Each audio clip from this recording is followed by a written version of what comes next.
Imagine getting paid just for sharing your thoughts on products and services you use every day. With Survey Junkie, it's that simple.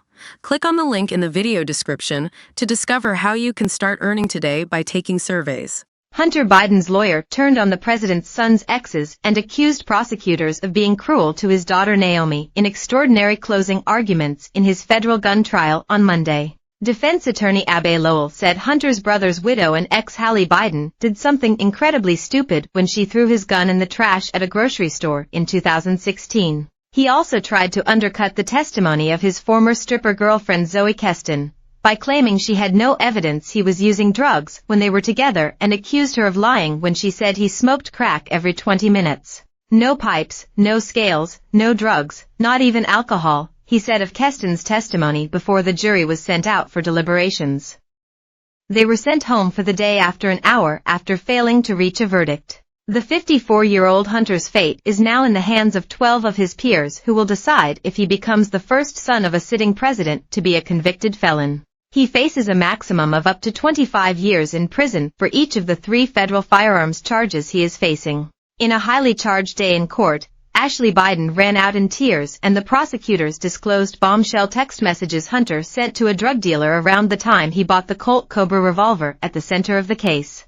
DailyMail.com also revealed he withdrew $800 in cash from an ATM and met with a dealer hours before he went to the gun store. Hunter was again joined by a large support group of family members including First Lady Jill Biden and Uncle Jim Biden, who has been scrutinized for allegedly using Joe's name in business deals. In his closing statement, Lowell accused prosecutors of asking Hunter's daughter Naomi if she used drugs to fill gaping holes in their case. He banged his fist on the lectern and glared at the opposing side as he delivered the stark message. Prosecutor Derek Hines rejected defense suggestions that questioning of Naomi, 30, earlier in the trial extraordinarily cruel. Hines said, "Who called the defendant's daughter as a witness in this case?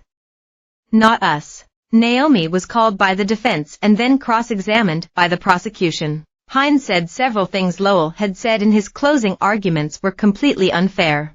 That also included suggesting that the jury has Hunter Biden's life in its hands. The 3 charges the jury are considering are lying to a federally licensed gun dealer, making a false claim on an application by saying he was not a drug user, and illegally having the gun for 11 days.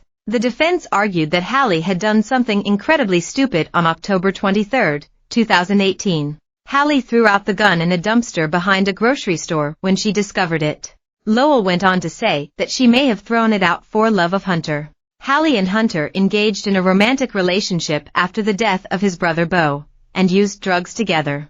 Lowell also accused DEA agent Joshua Romig of trumping up evidence that Hunter routinely withdrew thousands of dollars in cash as an inference of drug use, while admitting that the money absolutely can be used for other purchases. He said Romig and prosecutors were making a suspicion or conjecture and hoping you won't notice the difference. Lowell left open the possibility that Hunter had relapsed in the fall of 2018 into his alcohol addiction, but said this did not mean he was back using crack. He said that the StarQuest Shooters gun store salesman Cleveland was careful who he sold guns to, and that on that day Mr. Biden did not exhibit any of the things that would have given him pause when selling, including glassy eyes, smelling of drugs or alcohol, or apparent inebriation. The defense lawyer pointed out that after Hallie did something incredibly stupid by throwing Hunter's gun in a public trash can, Hunter told her to call the police, cooperated with the investigation, and was treated as a victim, not a perpetrator. Hunter has not asked anyone to excuse or forgive him, Lowell said,